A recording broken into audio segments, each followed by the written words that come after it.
कहाँ जाथस बेटा? बिहनिया बिहनिया ले कहाँ जाऊँ बाबू, कॉलेज तो जात हूँ। तो आज तो रविवार है काजी। का बाबू, पढ़े लिखे पर रविवार लागी, आज मोर एक्स्ट्रा क्लास है। अच्छा एक्स्ट्रा क्लास है?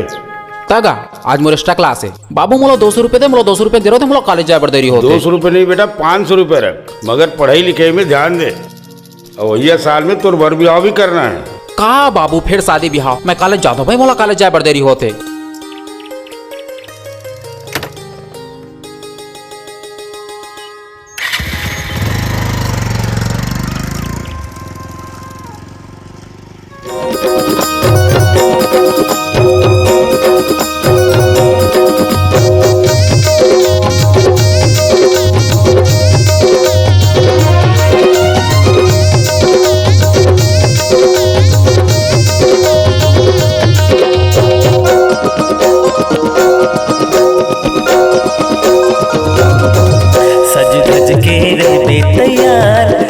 चंदनी सुंदरी सज धज के रहबे तैयार, मोर चंदनी सुंदरी चिन्हला हो मैया के वो रानी तोर बड़ मुंदरी, चिन्हला हो मैया के वो रानी तोर बड़ मुंदरी।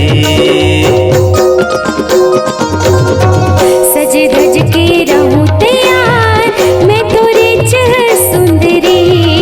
सज धज के रहूं तैयार, मैं तोरे चह सुंदरी। चिन्हाला बे माया के गा राजा मोर बड़ मुंदरी, चिन्हाला बे माया के गा राजा मोर बड़ मुंदरी।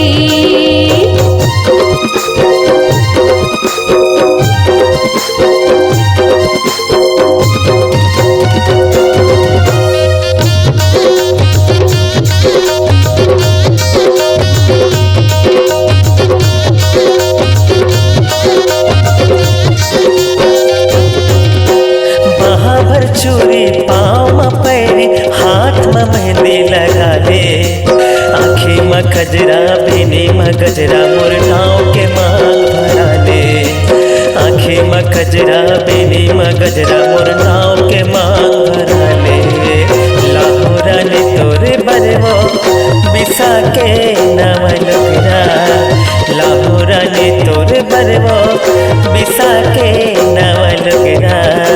चूड़ी चाके माला टिकली मौला हो तोर बड़ फुंदरा, चूड़ी चाके माला टिकली मौला हो तोर बड़ फुंदरा।